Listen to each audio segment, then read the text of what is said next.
Bonjour à tous, c'est Tonton Jus. Et dans cette vidéo, on va faire le récap niveau lecture pour le troisième quadrimestre, donc juillet, août, septembre. Alors, niveau statistique, ça va, j'ai lu 12 livres type littéraire et 3 mangas et 3 recueils de comics américains. Dans l'ensemble, plutôt satisfait, surtout que j'ai eu une panne niveau lecture entre juillet et août. Donc, honnêtement, je ne pensais pas que j'allais arriver à 12 livres qui est ma moyenne. Ça va, mais ici, j'ai quand même réussi à lire pas mal de livres, finalement, en août et septembre. Pas mal de livres intéressants et qui ont fait plaisir. Alors, on va pas tous les passer en revue, parce que on va pas faire trop long non plus, mais j'ai quand même sélectionné les livres dont je voulais parler les plus importants. Alors, on va commencer avec Last Arguments of Kings de Joe Abercrombie, qui est le dernier tome de First Law Trilogy. C'est le tome qui finit ça. Commencer un peu sur un coup de tête, simplement parce que je me suis dit... j'ai été intéressé par voir comment ça se finissait et aussi me suis dit, autant finir la trilogie maintenant, vu que j'ai quand même pas mal de séries en cours. Et c'est après ça que j'ai eu ma petite panne niveau lecture. Ça va, ce qui peut arriver assez souvent après avoir terminé une trilogie comme ça, une histoire longue comme ça. Sauf qu'ici, j'ai eu une panne niveau lecture pour les mauvaises raisons. Dans le sens que quand j'ai terminé le livre, quand j'ai terminé la trilogie, je me suis dit tout ça pour ça. Parce que ça prend énormément de temps à lire. La prose d'Abercrombie est assez détaillée, assez lente à lire, donc il y a quand même pas mal d'heures de lecture qu'il faut pour lire toute la trilogie.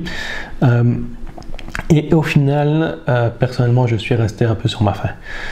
Tout simplement parce que ce que je pensais être l'intrigue de la trilogie est apparemment l'intrigue de l'entièreté de la série, puisque toute la série dans ce monde-là fait 9 livres. Et donc du coup, il y a certaines choses qui n'ont pas été résolues ici à la fin de la trilogie et qui, je suppose, seront résolues plus tard. Et donc tout ça pour dire que, au point de vue histoire, bof, je suis un peu resté sur ma faim. Mais par contre...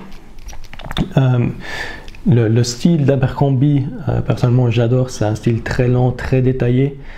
Ça c'est vraiment le style et une prose que personnellement j'aime bien et que j'apprécie. Et surtout le travail sur les personnages est absolument excellent. Je crois que c'est vraiment là la force d'Abercrombie, c'est vraiment la façon dont il arrive à faire ressortir tous les personnages comme ça. Mais malheureusement, parfois il se focus tellement sur ce personnage que c'est l'histoire et l'intrigue qui en pâtit. Donc je compte quand même continuer avec le reste des livres dans ce monde-là. La dernière trilogie, je l'ai déjà achetée. Et je pense que j'ai juste il y a 3 livres standalone en plus à lire d'abord. Et ça, j'en ai juste un, Best Served Cold.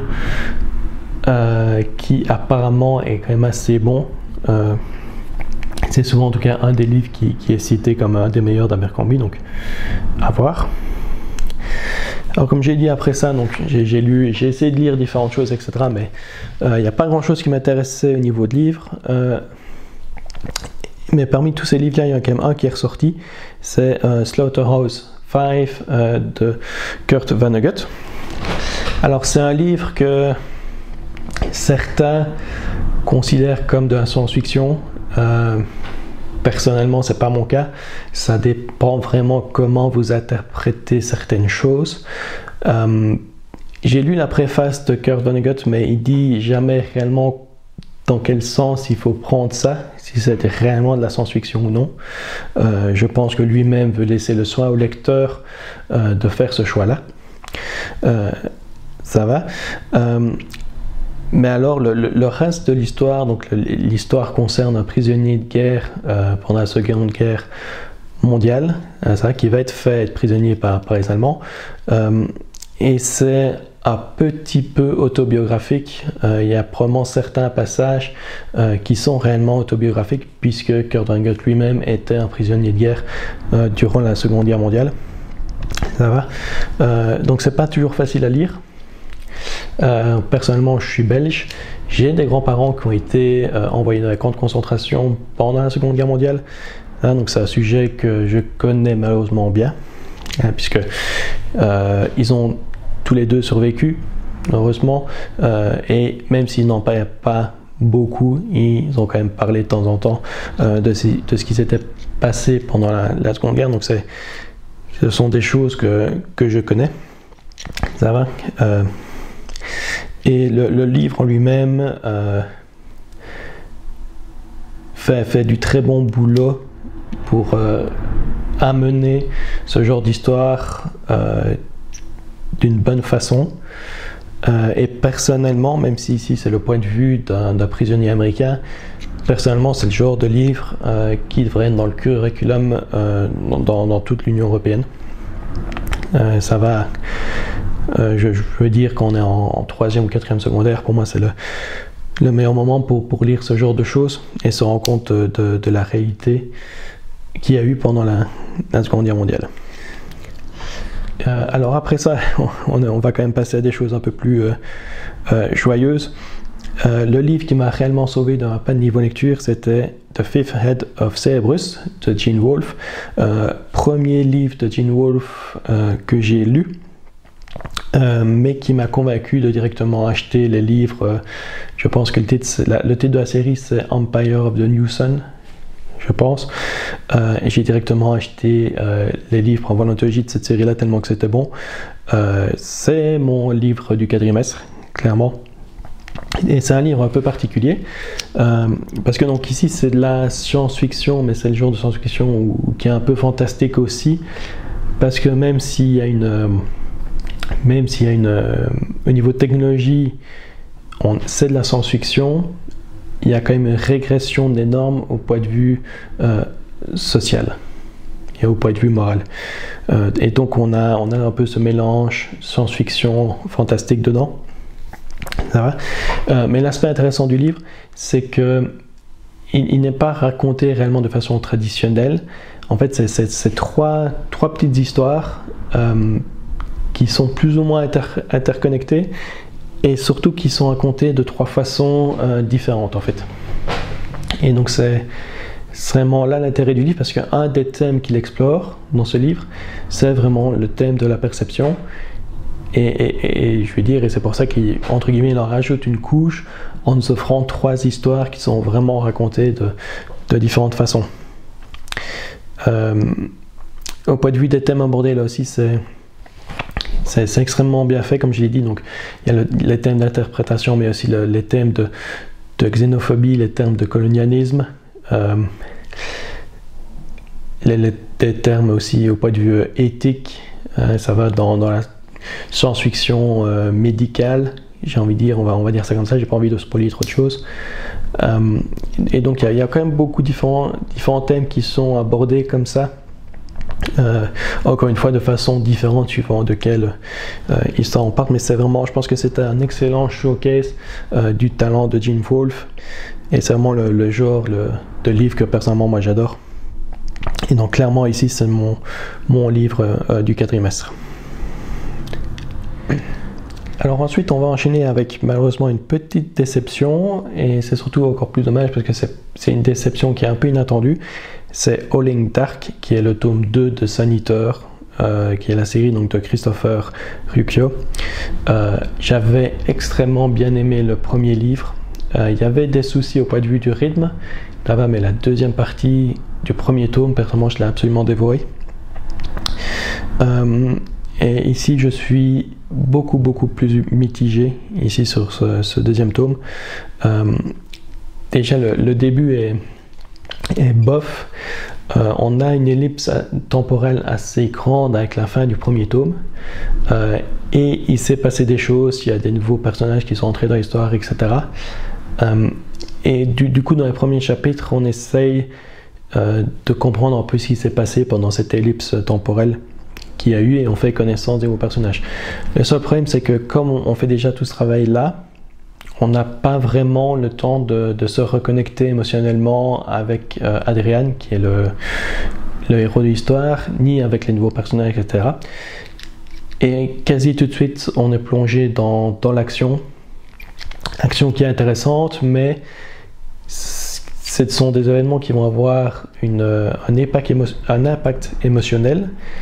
Et comme je dis, le problème, c'est qu'à ce moment-là du livre, personnellement, je n'avais pas encore recréé des liens émotionnels avec Adrian ou avec les personnages secondaires. Et donc du coup, il se passe des choses et on est censé ressentir des choses. Ryokyo joue énormément avec cet impact émotionnel et moi personnellement j'étais là, je m'en fiche, puisque ce sont des personnages littéralement à ce moment-là du livre, c'est vraiment juste des noms sur une feuille de papier, quoi. Donc ça c'est un peu dommage. Alors le livre s'améliore beaucoup plus après ça, ça va. On va vraiment au début du deuxième acte, on va enfin faire un peu plus de travail sur les liens émotionnels, non seulement du héros par rapport aux différents personnages, mais nous-mêmes, ça va nous permettre de recréer des liens. Ça va, et donc au début du deuxième acte, vraiment, on est beaucoup plus dans l'histoire, on est beaucoup plus directement attaché au personnage. Et pour moi, le deuxième acte, c'est vraiment sa meilleure partie du livre. L'antagoniste, super intéressant dans le deuxième acte, le setting aussi. Et personnellement, je trouve que ça aurait dû être là, vraiment le thème du livre. Il faudrait vraiment faire tout le livre sur ce deuxième acte. Je pense qu'il y avait moyen de quoi faire. Je trouve que ça aurait rendu l'histoire beaucoup plus dynamique, parce qu'il y a aussi des problèmes de rythme ici. Donc ça aurait rendu l'histoire beaucoup plus dynamique, et je trouve vraiment se focaliser là-dessus aurait rendu le livre bien mieux. Et puis une fois qu'on arrive au troisième acte, je veux dire, j'ai essayé, mais pour moi j'ai déjà perdu l'intérêt, parce que encore une fois le troisième acte, je comprends pourquoi il est là, mais pour moi c'était pas là-dessus que j'étais focalisé du tout. Et donc ce sont des choses qui se passent, mais voilà, personnellement j'ai aussi fini par passer en mode lecture rapide pour ces passages-là, parce que juste pour voir comment ça se finissait. Mais encore une fois, au point de vue impact au niveau de l'intrigue, etc., ce sont des choses qui pour moi étaient complètement superflues, le troisième acte, et c'est bien dommage. Dans l'ensemble, je trouve que Ryokyo est tombé dans le piège que beaucoup d'auteurs modernes ont, ou tombent dedans, c'est qu'il a essayé de mettre beaucoup trop de choses dans le deuxième acte, dans le deuxième tome. J'aurais vachement préféré qu'il se concentre vraiment sur une partie du livre, ça va, et qu'il fasse ça d'une meilleure façon, parce que je pense Ryokyo a un potentiel énorme, mais ici il a vraiment essayé de mettre trop de choses dans le livre, et du coup au point de vue de l'intrigue c'est bof, et au point de vue du rythme là aussi c'est un peu la catastrophe malheureusement. Alors ici j'ai le troisième tome, donc je vais encore lire au minimum le troisième tome qui apparemment est assez bon. Ça va, donc croisons les doigts.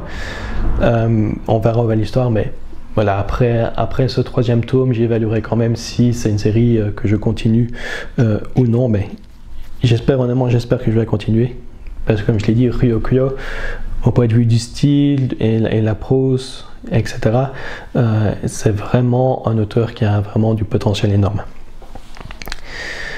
Alors après ça, j'ai été vers une valeur entre guillemets sûre, même si je sais qu'il y a quand même des critiques assez fortes dessus parfois, mais j'ai lu Children of Dune de Frank Herbert, donc qui est le troisième livre dans la série de Dune, donc c'est de la science-fiction façon space opéra.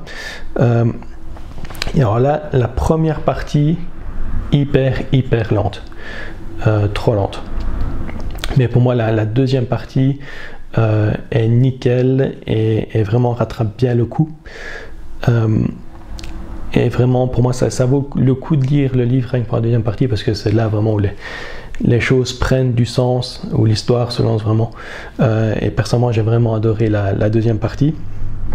Mais je peux comprendre les critiques parce qu'on est quand même dans un registre complètement différent du premier Dune. Donc avec Dune, il y avait de temps en temps quand même des discussions philosophiques, etc. Mais il y avait aussi quand même pas mal d'action, il y avait quand même une intrigue, complot politique, etc. Dans ces livres-ci, on abandonne un peu le côté action. Dans ce livre-ci, on abandonne un peu le côté action, etc. Et on est sur un livre beaucoup plus posé, ça va, mais où il y a quand même pas mal de thèmes intéressants qui sont explorés.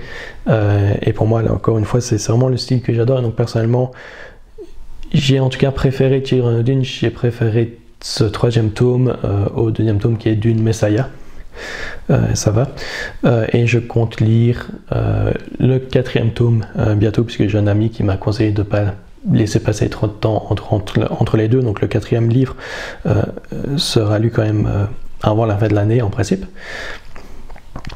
Et alors enfin un petit dernier pour la route. Ici c'est un livre que j'avais mis dans ma vidéo sur ce que je voulais lire avant la fin de l'année pour le 4e quadrimestre. Et finalement, le livre est tellement court que je l'ai lu le week-end passé. Il est techniquement dans le 3e quadrimestre, puisque je l'ai lu au dernier week-end de septembre. Et c'est Farewell Summer de Ray Bradbury. C'est la suite de Dandelion Wine que j'avais absolument adoré. Mais en fait, je crois qu'il y a... il a écrit la suite 25 ans après en fait, Ray Bradbury, et malheureusement ça se sent. Je pense pas qu'il a réussi réellement à retrouver le génie de Dandelion Wine, ça va, mais le livre a quand même des passages intéressants, hein. Donc je veux dire, c'est vraiment un livre qui est là pour vraiment, si vous voulez lire de manière exhaustive tous les livres de Ray Bradbury. Ça va, il sera là, mais c'est pas un must-read comme les Dandelion, malheureusement. Donc c'était pas un cata non plus, il y avait quand même des bons moments dans le livre, il y a des bons passages, mais c'est clairement pas le même niveau entre guillemets. Donc voilà, donc ici je pense que j'ai discuté de 6 livres, si je ne m'abuse, sur les 12 que j'ai lus. On va s'arrêter là, puisqu'il ne faut pas non plus en faire trop longue. Si vous avez aimé la vidéo, n'hésitez pas à liker et à vous abonner. Et si vous êtes d'accord ou en désaccord avec moi pour un de ces livres, n'hésitez pas à me faire part de vos commentaires. Et moi je vous dis à bientôt pour une nouvelle vidéo.